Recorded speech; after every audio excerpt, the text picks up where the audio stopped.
এই নামাজ নিয়ে কোনো এক্সকিউজ চলবে না। No excuse will be granted that day. দাঁড়িয়ে পড়তে পারেন না, বসে পড়তে হবে। বসে পারেন না তো শুয়ে পড়তে হবে। শুয়ে পারেন না তো ইশারায় পড়তে হবে। ওজুর জন্য পানি নাই তো তায়াম্মুম করে পড়তে হবে, ঠিক কিনা?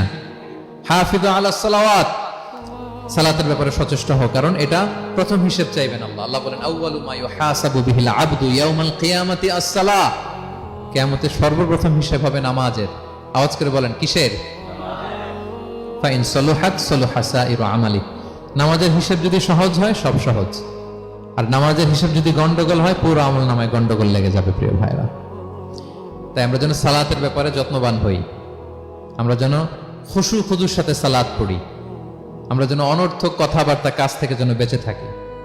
আল্লাহ যাদেরকে আমাদেরকে সম্পদ দান করেছেন আমরা যেন ফরজ যাকাতটুকু আদায় করি, আমরা যেন আমানতের ব্যাপারে সাবধান হই, সচেতন হই, আমানতকে যেন রক্ষা করি, আমরা যেন কথা দিলে কথা রাখি, এবং যে কোনো মূল্যে আমরা যেন সালাতকে হেফাজত করি। আমাদের সব মিস হতে পারে।